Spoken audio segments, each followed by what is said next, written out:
Download this code from codegive.com, link in the description below. OK, let's dive deep into client-server architecture.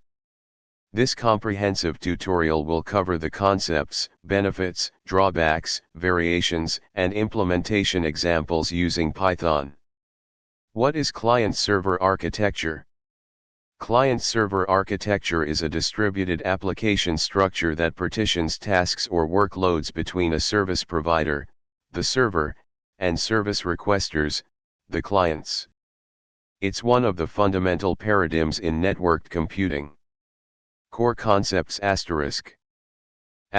client a software application or device that requests services from a server. Clients typically initiate communication with the server. Server a software application or computer that provides services to one or more clients.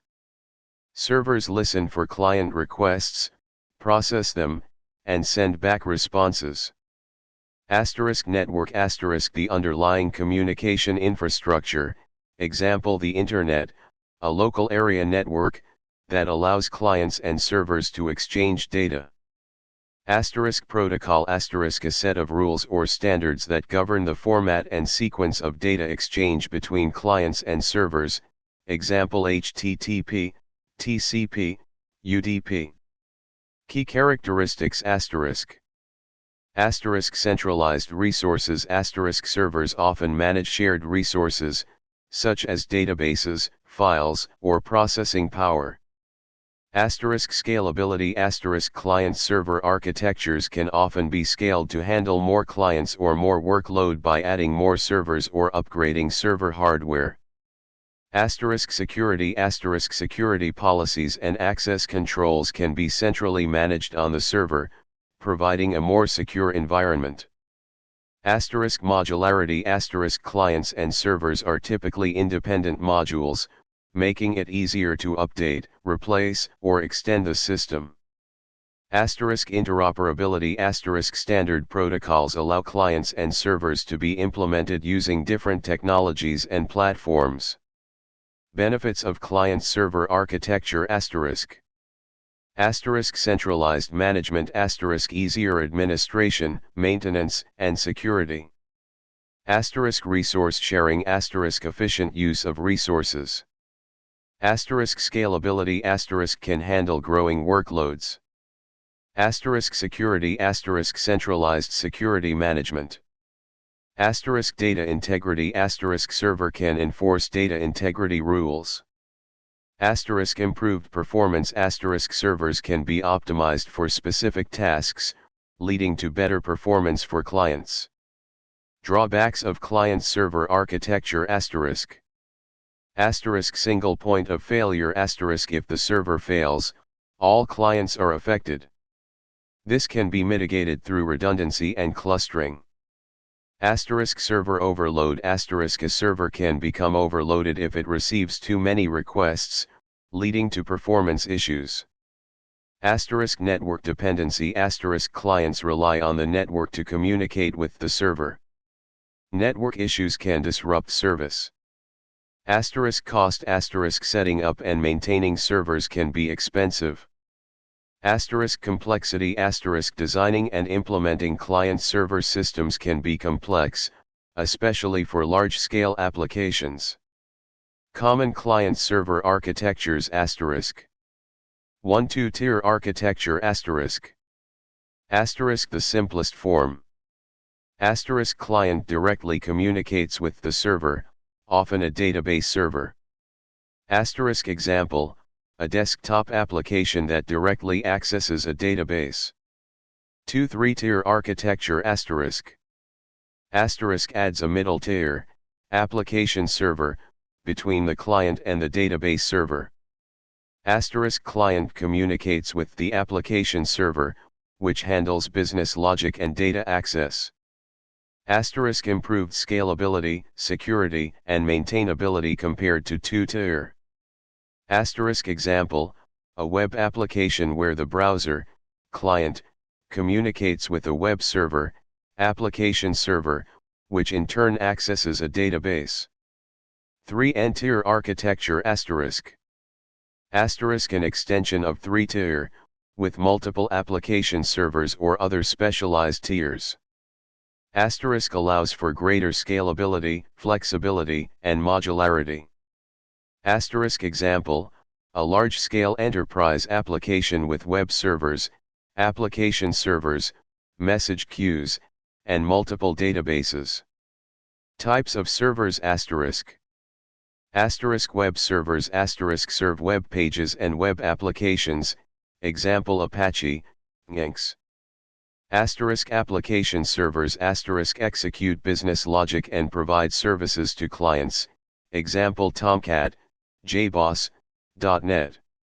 Asterisk database servers asterisk store and manage data, example MySQL, PostgreSQL, Oracle. Asterisk file servers asterisk store and share files. Asterisk mail servers asterisk handle email sending and receiving. Asterisk proxy servers asterisk act as intermediaries between clients and other servers. Asterisk DNS servers asterisk translate domain names to IP addresses. Protocols asterisk. Asterisk HTTP, Hypertext Transfer Protocol used for web browsing and communication between web browsers and web servers. Asterisk HTTPS, HTTP Secure, a secure version of HTTP, using encryption, SSL/TLS. Asterisk TCP, Transmission Control Protocol, a reliable, connection-oriented protocol used for many applications, including web browsing, email, and file transfer. Asterisk UDP, User Datagram Protocol, a connectionless, unreliable protocol used for applications where speed is more important than reliability, example streaming video, online games. Asterisk SMTP, Simple Mail Transfer Protocol used for sending email. Asterisk FTP, File Transfer Protocol used for transferring files. Asterisk SSH, Secure Shell used for secure remote access to servers. Asterisk WebSocket asterisk provides full duplex communication channels over a single TCP connection. Useful for real-time applications. Asterisk gRPC asterisk, a modern, high-performance RPC, remote procedure call, framework. Code example, simple TCP client server in Python. This example demonstrates a basic TCP client-server interaction. The client sends a message to the server, and the server echoes it back. Server, server.py. Client, client.py. How to run the code asterisk. 1. Save the above code as server.py and client.py. 2. Open two terminal windows. 3. In the first terminal, navigate to the directory where you saved the files and run Python server.py. 4. In the second terminal, navigate to the same directory and run Python client.py. Explanation asterisk.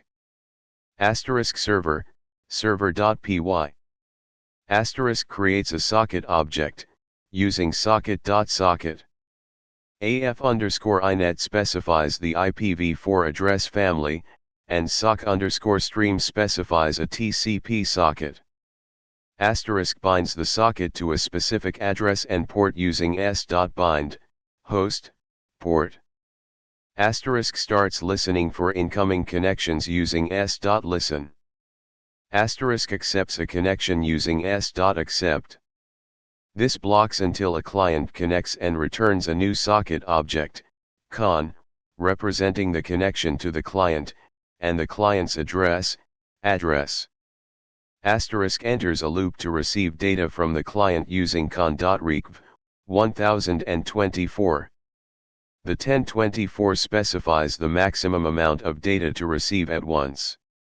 Asterisk if data is received, it decodes the data, prints it to the console, and sends the same data back to the client using con.sendle, data. Sendle ensures that all data is sent. Asterisk the loop continues until the client closes the connection, when recv returns an empty byte string. Asterisk uses a with statement to ensure that the socket is properly closed, even if errors occur. Asterisk client, client.py. Asterisk creates a socket object. Asterisk connects to the server using s.connect, host, port.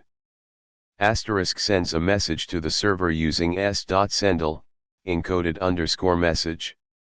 The message is first encoded to bytes using encode, UTF-8.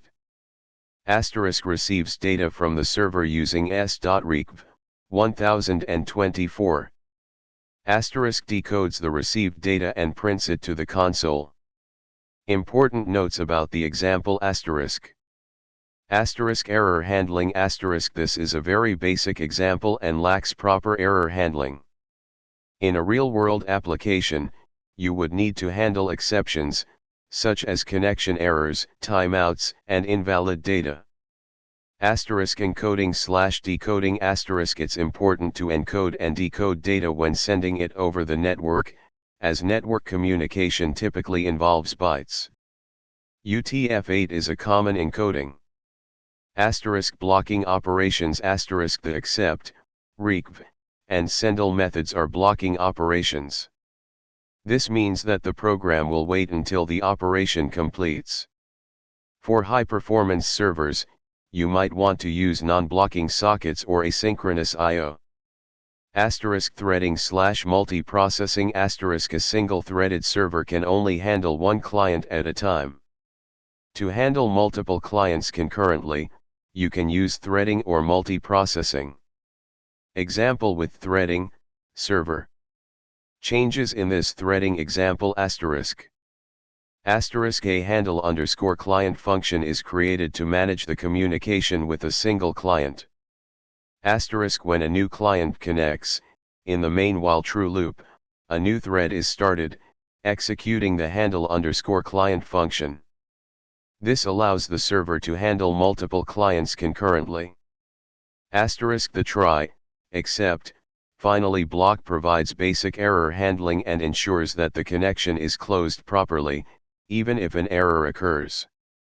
Next steps and advanced topics asterisk. Asterisk asynchronous I/O, asyncio for high performance, single-threaded servers.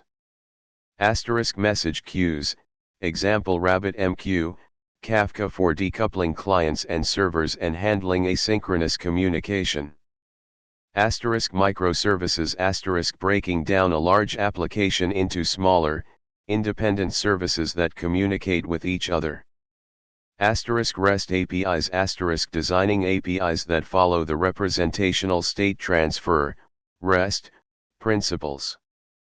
Asterisk web frameworks, example Flask, Django, Spring Boot, Express.js provide tools and libraries for building web applications and APIs more easily. Asterisk containerization, Docker, and orchestration, Kubernetes for deploying and managing client-server applications in a scalable and reliable way. Asterisk security best practices asterisk implement security measures to protect your client-server applications from attacks. This tutorial provided a comprehensive overview of client-server architecture with code examples. You can now build upon this knowledge to create more sophisticated and scalable applications. Remember to consider the security implications of your designs and to choose the appropriate technologies and patterns for your specific requirements. Good luck.